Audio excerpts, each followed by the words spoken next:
Hey guys, my name is Hannah. I am a 28-year-old Arkansan and a stay-at-home mom to two boys. This is my first YouTube video ever.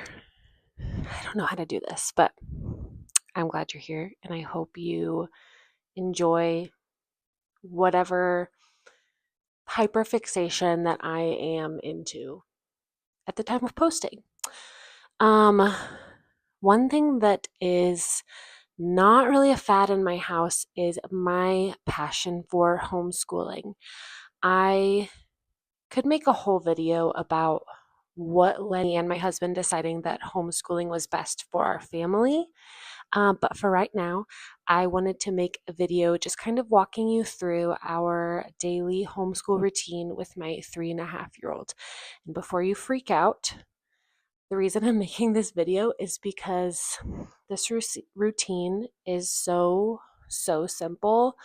Um, and at the same time, if you are thinking you want to start this and you haven't yet and you're feeling guilt about it, this is purely enrichment. Give yourself a little bit of grace. If it works for your family, great. If it doesn't work for your family, also great. I'm just going to give you an extremely light outline for what we are doing currently. It could change literally at any moment. So, first things first, when do we do it? Typically, the best time for my 3.5-year-old to do any sort of academic work is in the morning. I know this varies from child to child, but what we do is we do most of our structured learning during breakfast because he's into what he's eating and he's confined to his chair and not necessarily moving around as much. So that I usually start at like halfway between breakfast, and then after he's done sitting for eating, he will kind of just remain in his chair and finish up whatever we're working on. So I have all of my resources here that we use. Probably our favorite resource right now is the Biggest Story Bible by Kevin DeYoung.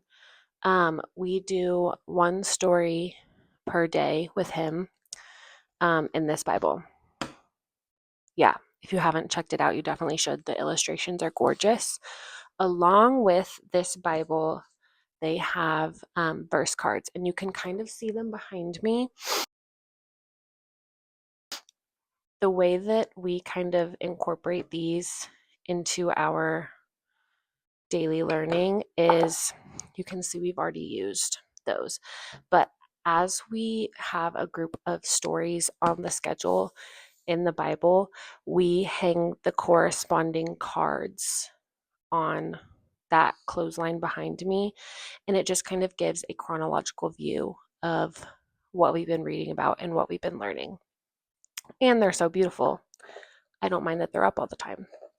So after we do our Biggest Story Bible, we will typically do some letter recognition. Now, my 3.5-year-old probably can recognize A through J at this point, and we've been doing this pretty consistently for a few months, but we are taking it pretty slow. These are just from the Target dollar spot. They're not even my favorite, but it's what we have, so it's what we're using.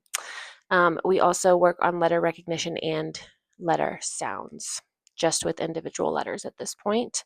If he's really into it, and I think I can push him for a little bit longer, we might throw in some sight words as well. But these are a little bit hit or miss. These are also from the Target dollar spot. Again, not my super favorite, but honestly, you can do a lot with a little. So you don't need the most expensive flashcards. You don't need a whole curriculum. Keep it simple. In the afternoon, we typically have a little bit less structure. So what he tends to ask for in the afternoon is art. I just wanted to show these. These are crayon rocks, and I will show you what they look like. This is what they look like. I was a early childhood teacher for 2 years before I officially retired from teaching, and I love these because it's impossible to color with them like this. They have to use a correct grip in order to color with them. And I've been using these forever, and they really do work. I think there's multiple brands on Amazon, but I will link them down below as well. Those are pretty much the only supplies that we use other than like your typical markers. Later, when my 3-year-old gets a little bit older, I don't have like an exact age. I think it'll be more about him being ready. We do have the entire curriculum for the Biggest Story Bible. A lot of homeschool families use this and they incorporate it into their ELA learning. A lot of Sunday schools and churches use this as well, but we are going to start incorporating this when he's ready to go a little bit longer in terms of how long we're sitting to do academic things. So I will link all of these products below. You can find them on my Binnable profile. If you have any other questions for me, just let me know and I will be more than happy to help you out. I am by no means an expert, but I do love to learn and I love to teach, and I am extremely passionate about home education. So if that sounds like you, or if that sounds like something that you're interested in, go ahead and subscribe. I'm glad you're here. Bye.